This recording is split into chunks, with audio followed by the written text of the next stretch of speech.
My guiltiest pleasure here on Occupy Democrats is to feature big voices that are critical of Donald Trump's chaos and corruption. People, that is, who have previously appeared in his corner, but now see him through a different lens.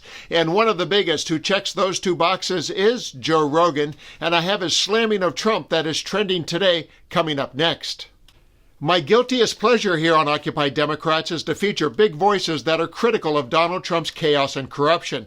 People, that is, that have previously appeared to be in his corner but now see him through a different lens. And one of the biggest who checks those two boxes is Joe Rogan, and I have his slamming of Trump that is trending today coming up next. The trending clip I'm going to share is Rogan's take on the Jimmy Kimmel situation from a comedian's perspective, and coming from his once fanboy, it's not something Trump wants you to hear. But first, please have a listen about the situation from a politician's perspective. In fact, two. Watch as the always brilliant Pete Buttigieg and Josh Shapiro deliver their very ominous analysis, and then I'll have Joe Rogan. Hey, it's Pete. It's really important to understand that the Jimmy Kimmel news is about politics. This is about the President of the United States, who doesn't like that a comedian had the freedom to make fun of him, pressuring a corporation that had business before the government to make sure that he was taken off the air.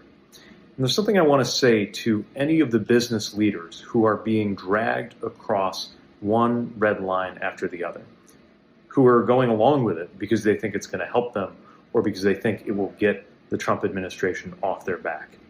You need to understand that this is a one-way trip, that sooner or later, if you play this game, you will have even less room for maneuver in the future. They didn't stop at the law firms. They didn't stop at the universities. They didn't even stop with the comedians. They are not going to stop until they have total power. And if you try to ride this tiger as a business or organizational leader, sooner or later, it will eat you. I think what the president is doing, both getting people fired for speech and chilling other speech, undermines our constitutional rights, our fundamental freedoms, and is really, really dangerous for this country. And I'll say another thing. It's hypocritical as well.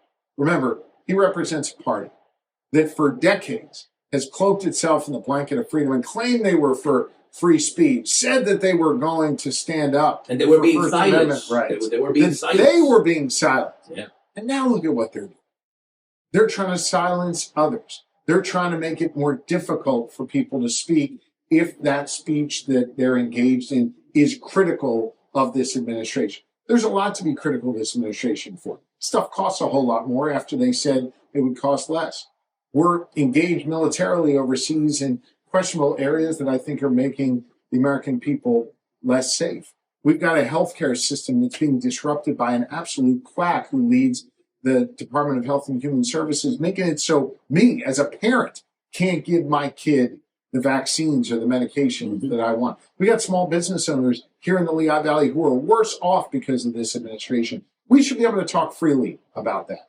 Yes. That shouldn't be censored. Censorship leads to more division. Censorship is a danger in our society, and censorship erodes our fundamental freedoms. And now for Joe Rogan. He's on record as saying he preferred Donald Trump over Joe Biden.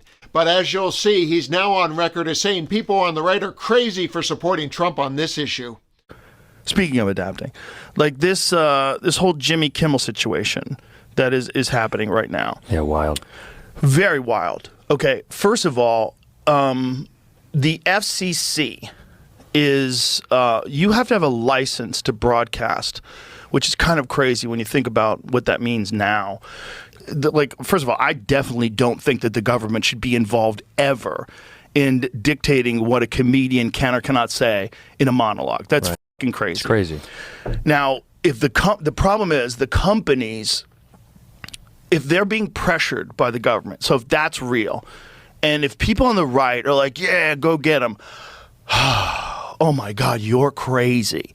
You're crazy for supporting this because this will be used on you. You don't think that the fucking globalist lizard people who run the world are sitting here going, great, what do we got, 3 years? We'll wait this out. Wait this out. Yeah. Let them say the government should be involved in censoring people's speech. Yeah. Let them support that. Let these fucking dumbasses because Jimmy Kimmel's a leftist. Let these dumbasses think it's a good idea and we should celebrate that. That's the most toxic I keep seeing online when people are like, yeah, shut him down. Now, this goes into... Jimmy Kimmel's return tonight isn't just a TV event, it's a much-needed slap in the face to Donald Trump's wannabe authoritarianism. Let's be clear, the only reason Kimmel was yanked off the air is because Trump leaned on his FCC like a mob boss, as Ted Cruz said. And as Rogan just said, the idea that a sitting president can't silence a comedian for mocking him should sound the alarm for every American.